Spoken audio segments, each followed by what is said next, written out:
Olá pessoal, espero que todos se encontrem bem.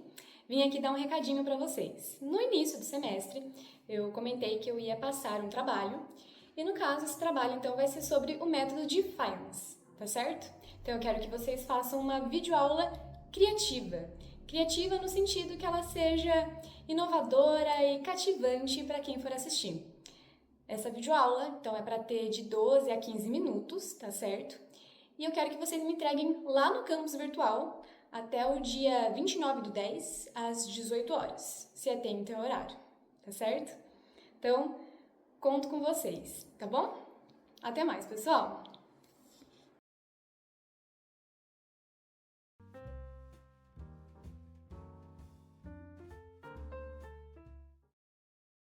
Olá pessoal, hoje vamos falar sobre o método de Finance, um tipo de titulação baseado na distorção de indicadores que é muito utilizado na química analítica. Ele é um método muito importante que nos permite identificar o ponto final com bastante precisão. Professor, o que diferencia o método de Finance com outros métodos de titulação? Ótima pergunta. A diferença principal está no uso de indicadores absorventes que mudam de cor no momento exato em que a reação química atinge o ponto de equivalência. Nós vamos ver isso com mais detalhes na teoria. Bom, para isso, nós temos alguns indicadores que mudam de cor de forma clara que facilita a visualização. Então, para dar início, nós temos aqui a fluoresceína, que é muito utilizado para os íons cloro, que muda inicialmente tem a cor verde e posteriormente atinge a coloração rosa. Em seguida, nós temos esse aqui, que é muito utilizado para os íons bromo, inicialmente com a cor amarelo e atinge a coloração final rosa. E por fim, nós temos esse último, que é mais utilizado para os íons metálicos, que vai da cor violeta e posteriormente atinge a coloração azul. Bom, o método de Finance é uma titulação de precipitação, ou seja, quando formamos o precipitado, o indicador absorve a superfície do precipitado e muda de cor exatamente no ponto de equivalência. Por exemplo, na titulação de cloreto de prata com o cianeto de sódio, nós adicionamos o indicador, que é a fluoresceína, e quando a superfície do precipitado muda de carga, o indicador ele muda de cor. Professor, se a solução estiver muito concentrada, a cor do indicador muda antes ou depois do ponto final?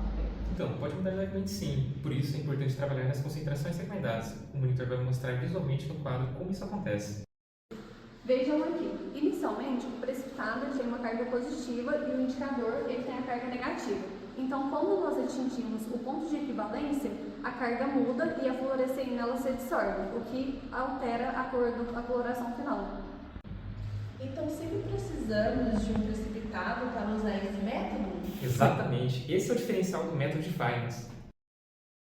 Vamos fazer agora um exemplo. Vamos titular 25 ml da solução de HNO3 0,1 mol por litro com o cloreto de sódio 0,1 mol por litro e determinar o ponto final explicando essa mudança de cor.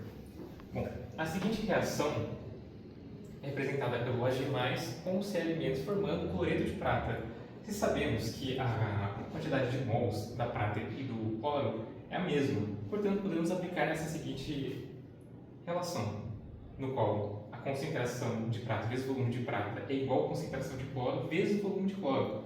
Dessa forma, nós temos que 0,1 vezes 25 ml igual a 0,1 molar vezes o volume de cloro. Portanto, nós descobrimos que o volume final vai ser de 25 ml. Bom, recapitulando, o método de Finance é uma titulação de precipitação que usa indicadores adsorventes que mudam de cor no ponto de equivalência. Uma dica prática é sempre observar a cor do indicador e evitar o excesso da titulação, porque a mudança de cor ela é rápida e pode passar despercebida. Então, o maior erro é esperar a cor mudar demais? Exatamente, a leitura deve ser no instante em que a cor aparece claramente. E se a gente for pensar em escala industrial, a lógica continua a mesma? Sim, o princípio é idêntico, apenas o volume muda. Muito obrigado, pessoal. Espero que agora o método de Finance esteja mais claro. Continue praticando com exercícios. Nossa, o vídeo deu só 4 minutos. E agora, o que eu faço? Ah, já sei! Bom, com o conteúdo que eu e a monitora passamos, você já tem o conhecimento necessário para realizar diversos exercícios sobre o tema. Portanto, agora é com vocês. Eu quero que gravem a resolução de pelo menos um exercício. Ok, então agora eu vou resolver um exercício a pedido do professor. Ele nos diz que uma solução contém uma quantidade de íons cloreto e ela é titulada com nitrato de prata, usando um indicador de absorção que é característico do método de Fajans. E ele nos pede para calcular a massa de cloreto e a massa de cloreto de sódio presentes na solução e nos diz que ele usou 15 ml de nitrato de prata, que é o nosso titulante, a 0,1 mol por litro, que é a concentração. Aqui nós temos a equação já pronta e nós sabemos que no ponto de equivalência, o número de mols de cloreto é igual ao número de mols de prata. Nós temos os valores ditos pelo exercício, no qual o volume, ele nos diz que é 15 ml, eu vou transformar para litro porque eu prefiro, 0,015 litros, e a concentração, que é 0,1 mol por litro.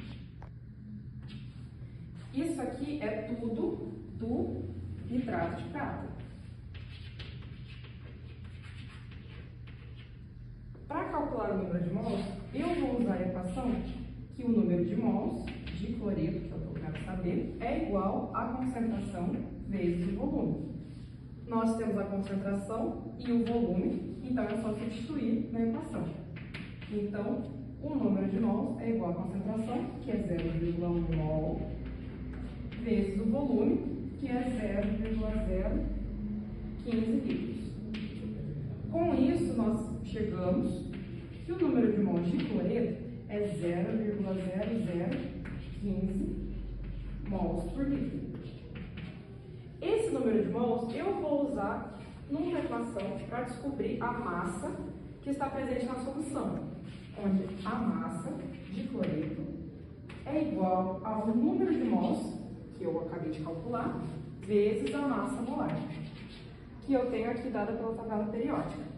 Substituindo, nós temos que a massa de cloreto é igual ao número de mols, previamente calculado, 0,0015 mols por litro, vezes a massa molar, que é 35,5 gramas por mol.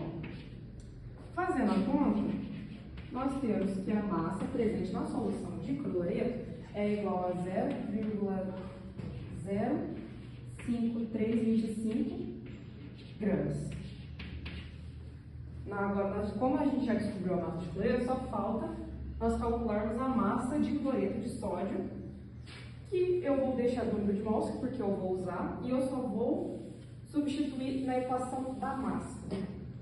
Então, eu tenho que a massa de cloreto de sódio é igual ao número de mols, que eu também vou usar por ser o número de mols de cloreto, vezes a massa molar, que também já foi previamente usado pela tabela periódica. Então, eu tenho que a massa de cloreto de sódio é igual ao número de mols, 0,0015 mol por litro, vezes a massa molar, que é 58,44 gramas por mol. Fazendo a conta, a massa de cloreto de sódio é igual a 0,08766 gramas na solução. Então, podemos concluir que no exercício, a massa presente na solução de cloreto de sódio é 0,08766 gramas e a massa de cloreto é igual a 0,05325 gramas presentes na solução que o exercício nos dá. Olá, tudo bem? Uma aula proposta pelo professor é que o aluno fizesse um vídeo ou aula com exercício de fixação. Nada mais, nada menos que é o método de Fajans, que foi trabalhado em aulas anteriores. O método de Fajans, a gente sabe que é usado para determinar o ponto final de uma titulação de precipitação. Uma vez que, de usar os indicadores de cores comum, ele utiliza indicadores de adsorção, que são substâncias que mudam de cor quando se adsorve na superfície do precipitado.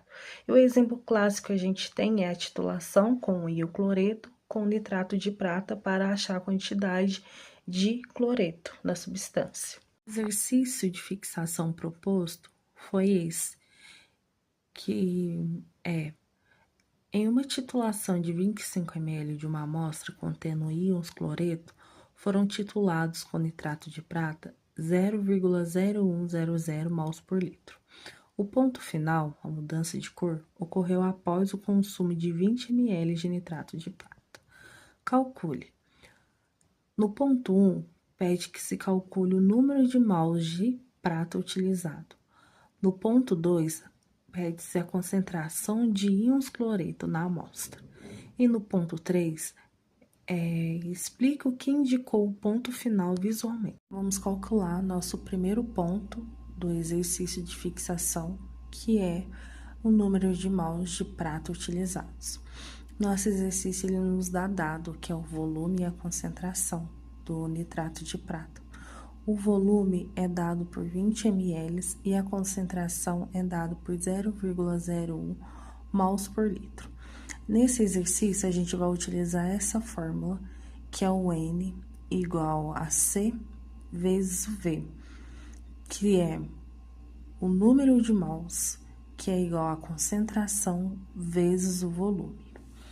Então, aqui temos o número de mols de nitrato de prata, que é igual ao volume vezes a concentração.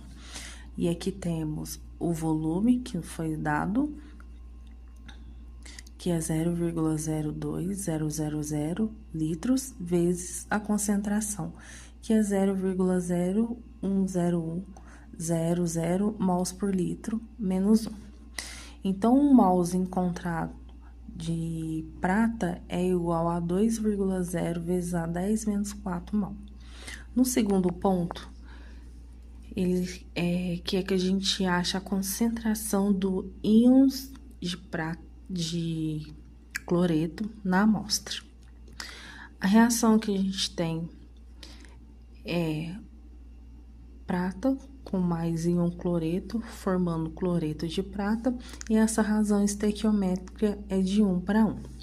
Portanto, mols de íons cloreto é igual ao de prata, que é igual a 2,0 vezes as 10 menos 4 mols.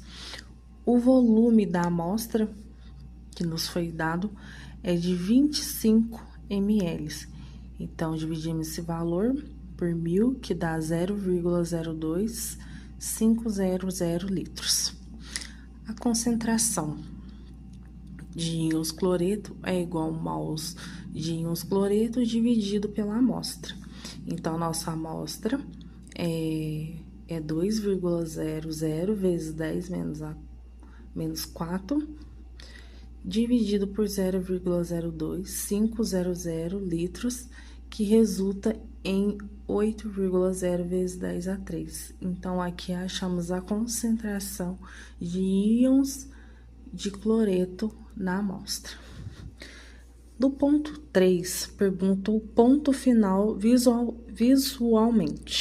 O ponto final é o ponto indicado pela mudança de cor do indicador da dissorção, como a fluoresceína.